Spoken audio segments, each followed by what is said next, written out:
Le petit garçon se penche au milieu de la rue pour ramasser une pomme, sans remarquer qu'une voiture hors de contrôle arrive droit sur lui. La seconde suivante, le petit garçon est projeté à 800 mètres, dans un état grave, sur le point de mourir. Le riche conducteur descend et voit que le petit garçon est presque mort. Il le prend rapidement dans ses bras et l'emmène dans sa voiture pour l'hôpital. Mais les médecins lui disent que leurs ressources sont limitées et qu'il doit envoyer le garçon dans un grand hôpital de la ville voisine pour qu'il survive. Le riche homme ordonne donc à ses subordonnés de préparer un avion et fait envoyer le garçon à l'hôpital de la ville voisine. Pendant ce temps, les parents du garçon arrivent sur le lieu de l'accident et lorsqu'ils ne trouvent pas leur fils, ils s'effondrent en pleurs. Ils commencent alors leur longue quête pour retrouver leur enfant. Cette recherche durera 20 longues années. Le père, ayant épuisé toutes ses économies, parcourt chaque recoin de toutes les villes à moto. Et dès qu'il a un peu d'espoir, il parcourt des milliers de kilomètres pour chercher. Quant à la mère, elle travaille dur chaque jour dans un restaurant, économisant chaque centime pour soutenir son mari dans sa recherche. Mais ce jour-là, la patronne du restaurant la renvoie, parce qu'elle interrogeait constamment les clients pour savoir s'ils avaient revu son fils. Cela a perturbé la patronne, qui pensait que cela nuisait à son commerce. Alors que la femme se sentait injustement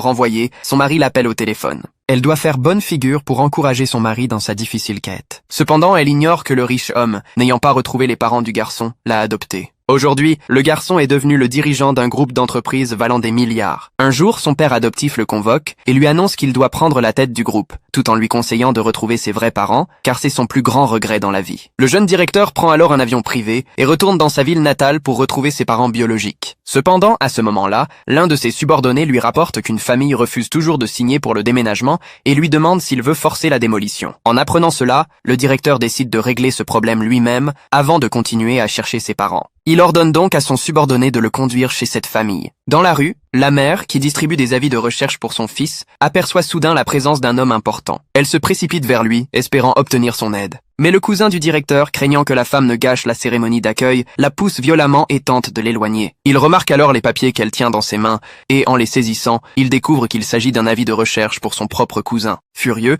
il ordonne à la femme de repartir avec ses papiers, car, étant directeur d'une filiale, il en a assez de cette parente pauvre. La femme, ignorant tout cela, tente encore de lui demander de l'aide, mais le cousin la pousse brutalement au sol et déchire en morceaux l'avis de recherche. Il lui reproche d'accepter la disparition de son fils, pensant qu'il est de sa faute si le garçon a disparu. La femme se remémore alors qu'un jour, elle avait laissé son fils attendre au bord de la route pendant qu'elle allait acheter un gâteau d'anniversaire pour lui. Après cela, elle ne l'a plus jamais retrouvé. À ce moment-là, elle reçoit un appel de son mari, qui lui rappelle qu'aujourd'hui est l'anniversaire de leur fils. Il est rentré chez eux pour célébrer cet anniversaire. Il s'avère qu'il y a 20 ans, c'était aussi l'anniversaire du directeur. La femme, en voulant acheter un gâteau pour son fils, a été la cause d'un terrible accident. Depuis ce jour, ils achètent chaque année un gâteau pour célébrer son anniversaire, seulement pour compenser le fait qu'il n'a jamais pu goûter au gâteau. Alors qu'ils sont sur le point de rentrer chez eux pour célébrer, une voiture de